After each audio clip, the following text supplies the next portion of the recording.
Hey all, here OS Reviews. So the new year just started and wearable tech is already getting weird. In our other video, we just checked out a passive exoskeleton suit, and in this video, we're now checking out the Woojer Vest 3. This is a haptic vest that is designed for gaming, as well as music and watching videos even, by using those vibrations, 6 transducers placed on your chest, as well as back regions, providing you with a more immersive sensation. For instance, if you are playing a first-person shooter and you get shot at, you might feel that impact a bit more, but aside from gaming and VR, you can still connect it to other universal platforms, including Windows, as well as Android, iOS, as you're listening to music, and feel more of those vibrations, almost like you're at a live concert. Alternatively, if you're into meditation and relaxation, you can pair it with certain soundscapes, which uses low-frequency vibrations to stimulate your parasympathetic nervous system, kind of like on a smartwatch where there's that breathing app that has a bubble that expands and contracts and gives you a slight buzz every time to remind you to breathe in and breathe out. This is like that, but on a much larger scale. The vibrations almost feel like you're humming when you are meditating, for example, like someone is giving you a hug in a way. So whether it's for these mindfulness, relaxation purposes, listening to music, videos, as well as gaming for immersiveness, there's quite a few applications. So I think the concept here is pretty cool, and it can connect wirelessly via Bluetooth to your mobile device. Now the company actually has 2 versions you can pick between. There is a Vest 3 that we have in front of us, as well as a smaller Strap 3. The difference is the Strap 3 can be worn like a shoulder strap or like a fanny pack, and it glows kind of like the Iron Man circle there, also coming in multiple colors. So this one is more portable, however it has 1 transducer inside compared to the larger vest having 6 of those circular transducers. So if you want the highest immersiveness, the vest version might be the one to consider, or if you want something really compact for travel purposes, that's where the strap version can be chosen. And it seems like this company, Woojer, also does have various partnerships with larger game IPs like Fortnite and Call of Duty, so you can find special Gamers Edition versions of these products or customizable accessories. For instance, with the larger vest, you can find these linings basically that are easier to wash and clean that can stick onto the inside of the vest, and they have various patterns. So here's a couple of examples from Fortnite. For instance, the Peely face there is super cute. You can also find one here which is going to be the Red Knight, as well as the Cuddy team leader. You can find some additional accessories, by the way, including an optional wall mount as well as a chair mount, which allows you to store it more securely when not being worn, or you can feel some of those vibrations if you're strapping it onto a chair. There's also going to be a control pad built into the vest where you're able to change the volume as well as power it on, check out some basic status info, and there is an optional companion app if you're using a mobile device like iOS or Android for further customizing the intensity that we'll also see later on in this video. I guess one feature that is technically missing compared to the smaller strap is there are no LED lights built into the vest, so it doesn't really glow in the dark in quite as dramatic of a way, which is, I guess, a little bit of a shame. That is one area where that strap might be a little bit cooler if you're trying to use it as a cosplay piece. It's using Bluetooth 5.0 and lasts upwards of 8 hours before you have to recharge it again. And when you're using it in the Bluetooth mode, basically it's connecting to your phone or, again, VR glasses. And so when it comes to audio, you have to then connect your headphones over to the vest. So there is a 3.5mm headphone jack located on the vest if you want the lowest latency possible using wired headphones. Alternatively, you can use wireless headphones as well, but it is essentially daisy-chained to the vest, so there will be a bit more latency in this particular mode because the phone wirelessly connects to the vest, and then the vest wirelessly connects to the headphones. Now, there's also a made-for-Meta version of the Vest 3 that we have in front of us, which is actually the exact same thing as the normal version when it comes to the haptics, as well as feature set and app component. The only difference is the made-for-Meta version comes in white compared to black on the normal version, and also has an extra strap on the side that can hold the VR or AR controllers, as you can see there. So you don't have to be holding them all the time when you are playing back a title that maybe uses gestures instead. So if you want a place for storing, again, those controllers, that might be worth considering the made-for-Meta version, but even though it has that label, note that this is still compatible with all of the other systems as well, including your phone, as well as computer, Windows, Mac OS. It is just a normal Bluetooth connection. Really just a difference in the color scheme as well as the controller holder there on the very front. In fact, there are other bundles available as well that comes with the aforementioned Fortnite as well as Call of Duty partnership in a more obvious way. So for instance, this one here also comes with many of the other accessories and some in-game exclusive items as well. if you really do love these titles, you can find some of those packages instead. Going all out when it comes to decorating the entire design of the product, etched with the logoing from the game. And it is again compatible with pretty much any phone, PC, gaming console, VR headset, via Bluetooth. The vest here weighs under 3 pounds with all of the components and batteries inside.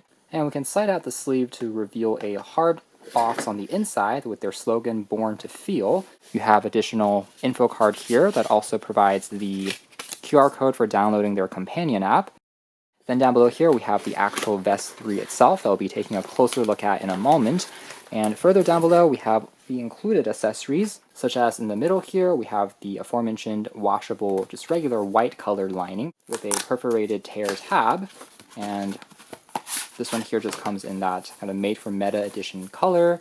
Located on the two sides, you'll also find some additional accessories, inclusive of some different prongs for the AC power adapter if you're in different countries like EU versus UK. There's also going to be a quick user guide down below there. And on the other side, we have the second mini box containing the actual power brick with adjustable adapter tips. There's a standard USB Type-C cable for charging, as well as an aux cable if you want to use in the wired mode, and even an adapter that transforms between USB Type-C to full-size USB Type-A. And before we explore the Vest 3 closer, here's also the packaging of the Fortnite Peely Edition lining. And unfolding it, it is indeed super adorable with those bubbly eyes, and the yellow here is quite vibrant. It is going to be quite breathable as well, so similar to other sports and activewear, we can immediately observe some of the transducers, aka passive radiators, and the main center here houses the battery as well as the charging adapter using standard Type-C. Got some interesting contacts here as well, perhaps snaps into some of the straps, but otherwise I don't think there are any powered accessories out, at least at this point in time. Maybe it's going to be modular in the future. Now the overall build seems to be pretty sturdy, kind of an interesting stitching pattern going on, and it is made out of this kind of soft touch rubber material, along with the fabric section also is coated with some soft touch on the top as well. So it's a little bit more grippy. Now here on the front, we can make out the control pad. It's not a screen, but rather a physical button that you can press on for a few seconds to turn it on, and you'll see some indication lights as well that tells you the battery status. And the I/O you see here on the front are designed for audio, so that's going to be the 3.5mm headphone jack, Type-C headsets for instance, compared to again charging is on the rear, and you can also make out some additional transducers on the strap portion. In addition to, again, more securely attaching it, there's going to be a clip going over kind of your chest region, as well as one more clip here towards the waist region at the bottom. So popping it on only takes a couple of seconds. You really have to only adjust it the first time when it comes to the sizing, and then you're pretty much good to go for it to snap into place, along with the controller holder section here at the bottom, which are going to be these elastic straps. Now on the inside of the vest, we have just, again, a pretty typical lining. You can see the back of the transducers and still feel that impact, and this is also where you can snap into place the lining for customization and also keeping it clean, similar to a car cover of sorts. And it uses these buckles at the very bottom to kind of snap into place, and the finished result will look something like this. Definitely quite cute and fun. So jumping into the app here, it'll take a moment to pair once Bluetooth and location services are on. And from this point, you're able to check out the battery percentage remaining on the vest, as well as the current latency displayed in milliseconds. So that is quite interesting. And if we tap on advanced settings, this is where you can activate a low latency mode. So if you are, again, in the wired connectivity, you can actually make it a little bit more responsive, but keep in mind low latency tends to also slightly degrade the audio experience because it's compressing info when sent via Bluetooth. So if you are listening to music, for instance, you probably want to turn off the low latency mode. And you can even change the sensation mode from being broad versus focused is described as sub-bass mode, ideal for louder, high-quality audio signals, compared to a gaming mode can also be found here, ideal for effects when you are playing back games around 130 Hz. So it changes some of that frequency range, whether for general use, consuming YouTube videos, or if you are listening to music or gaming. An analogy to headphones would be applying an EQ filter to the sound, such as bass boosted, bass reduced, treble enhanced, treble reduced, slightly shaping the experience when being worn. You can also change, again, properties like the volume as well as the intensity from the main page, but again, these two settings you can also toggle directly on the vest's built-in buttons. Still, the app is not bad from a responsiveness point of view. You can also see if there's any audio sources currently connected to the vest as well. And now, for example, we've actually connected them to some wireless buds. So you can now see that the vest is being displayed as now passing along the audio signals to the headphones. We can also verify this in the drop-down menu and taking a look at Bluetooth devices. So it's a relatively simple pairing and connection process that you can then activate. Again, if there are nearby devices from the vest to the headphones around a 10-meter range, it will be recognized. Alternatively, you can swap over to a wired connection if you just plug in a cable directly using the headphone jack. And now playing back a YouTube video here for demo purposes, we can actually crank up the volume and verify that, again, audio is indeed coming out from the headphones which are connected to the vest. And similarly, the vibration motors here, haptics, are actually kicking in. You can hear it kind of vibrate there on a desk surface. It is actually quite aggressive there at the higher levels. And so you can 100% feel that impact. It's like having a super powerful bass system that is strapped onto your body, including the chest region, stomach, as well as back. You can feel it from all the directions kicking in. And I can verify that for the purposes of consuming media, again, when you are watching back videos and movies, it definitely takes things to the next level, as you can literally feel the roar of an engine, for example, in a movie, as well as in action scenes, glass breaking, again, a bullet. You can kind of feel that impact as it comes in. It really is like a 4D experience in a way, giving you that multi-sensory experience. And yes, these are high-quality haptics as well. They don't feel like they're necessarily out of control or just rattling. For instance, like on cheaper phones, where often the haptics, as you guys know, can kind of take a hit and become not quite as impressive or enjoyable. So it's kind of like that experience, but taken to the next level in a way. In fact, even on smartphones, I believe there were brands from a few years back, including HTC, as well as LG, that tried to play with higher quality haptics and vibrations on some of their flagship devices. Now, I guess one area that might be possibly room for improvement on a next-gen revision, or perhaps even through a software update on their app, would be allowing you to control the intensity of each separate transducer on the vest. For instance, if you are listening to a Dolby Atmos soundtrack, similar to on headphones, you might be able to discern the left versus the right side. Crank it up so that one side is more aggressive than the other. For instance, if you're getting punched in a game, you might be able to feel that more precisely on the left side versus the right side. Currently, it's all being treated as kind of one continuous action or sensation that is repeated across all of the transducers. So there's not necessarily that localization of a sensation specific to that one spot. That could possibly make it feel even more realistic and immersive. But as it is, it's definitely already taking the haptics to the next level, making you feel more immersed already if you are, again, consuming videos, movies, listening to music, or again, just for relaxation. And as a universal device, you can just play back any track you find on YouTube, online, and just enjoy that process, taking advantage of many audio tracks which even label their specific frequency range, and you can experiment with that and see how those vibrations will differ. So it can actually be seen as an alternative to some of those meditation type or sleeping mats, which similarly use these haptic vibration sensors built into the mat, getting you to calm down, and in clinical tests, you are able to fall asleep faster as well. So this is actually using very similar components. Obviously, it's now being worn, so if you are lying down and sleeping, maybe it's not going to feel quite as seamless. But if you are sitting upright, maybe on an airplane, or if you're traveling, when you're on the road, it can still help you unwind a little bit faster. So it's good that you can change the intensity of the haptics. So when you are, again, playing back games, watching back videos, it can be a little bit more stronger compared to if you are unwinding. You can make it a bit more subtle as well if you choose to do so. And when it comes to connectivity and latency, overall, it was mostly fine. Again, they are using a pretty up-to-date Bluetooth chip inside, 5.0, but because they are, again, daisy-chaining the audio signal, going between your device to the vest and then the vest to the actual wearables, as a result, you do feel a little bit more of that latency if you are in the normal mode. Now, when I tried it in the low latency gaming profile, it tended to help a little bit more,